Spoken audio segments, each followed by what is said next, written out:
It's time for Cutting Edge Consciousness with Freeman Michaels and Barnet Bain. Thought-provoking discussions and bold ideas from the edge of possibility. This really is my sense, that the idea that when someone is able to step into that level of energetics where they can take on and play a stadium and not have any problem with it, they in fact have a sense of who and what they are. I said they weren't conflicted. And again, this kind of is the idea that they know their song or they know their melody. It's in their own rhythm. It fits. Help me with that in the context of your career. I think an example might be whereas you would take any piece of music and you put your intention behind the melody, and it's very intent-driven, that I am going to make this, it's like the musicians on the Titanic. The boat's sinking, and they're there playing the cello and the violin. They realize it's their last bit of moment of life. They're going to be in frozen waters in about maybe 30 minutes. I'm going to still, with my colleagues, I'm going to go down with my heart wide open. So I think that intent is what I would suggest. Because, life is a gift. Every day we're alive, every moment we're alive is a gift. My time with you here and your lovely assistant here, this is all a gift. I mean, tomorrow is an unknown. I mean, I'm pretty sure the sun's going to come up. I'm pretty sure these things are going to happen. But I just want to make sure that I'm giving everything I can to every moment I'm alive. So that is sort of premise number one. So if you play a melody, a lot of people might, I'm pulling Summertime is coming through my head right now. If you take a song like, right? Now,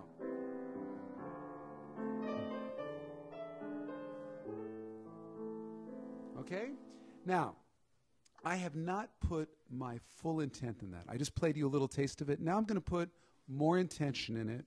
And as I play it, and I'll go here if I'm in front of 3 people, like I am right now, or I'm in front of, 65,000 people. It doesn't, the attitude... You're going to put in your personality now. It doesn't matter. The matter is I'm going to give everything I can to this melody. Okay. And and as I think about Summertime, I have my own personal thoughts that are going through my head for this melody. I'm thinking about a swing. I'm thinking about a weeping willow. And I'm thinking about, it's kind of humid and sticky, but delicious at the same time. I think I'm thinking about fresh squeezed lemonade somewhere around the bend, but it's not there yet. And I'm feeling, I love it. And maybe there's a boat, a little rowboat way out there on a lake that's all, there's one person in it that is just gazing up at the sky, that I can kind of live through their experience. And now when I'm playing the melody, I've got a whole picture in my head of what to aim for. Okay, so here we go. Summertime, through the eyes of this old man laying on his back looking up at the sky.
Wow. It's so amazing. Okay, I'm leaping out of my skin right now because what you just did and the way you described it is, I'm going to say it back. I work a lot with intention, right? And the idea most people have, and this is where I think people go terribly wrong, is they focus on the expression. In other words, they focus on the result. And I always ask, what's that thing that you want? What's an expression of? What's the quality? What's the essence? Because that's where the juice is. And what you just did, because you named it, is like it's like I'm exploding right now because you just named it as a quality and you got into the essence of it. And Barnet, I'm gonna let you talk because I know you talk about this. We birth it out of fertile soil. The soil is us. It's what we connect to. It's an expression of. And to watch you do that, thank you. Thank you. Well, that's gorgeous. Some of our listeners know that I am passionate about surfing, and there's a very, very powerful analogy that occurred to me as you were playing. And when I'm surfing, it is absolutely an imperative that I am looking ahead, that I am way down the line of where I intend to be. And it was so clearly communicated that the practice, the technique follows the emotional state, the desiring, the imagining, the whole kind of energetic dynamic that is going on. And so I can see how when you say that we each have our melody, that you are using this in a powerful way to introduce folks to a sense of their inner capacities, and when they really, really make themselves intimate with those, the expression follows.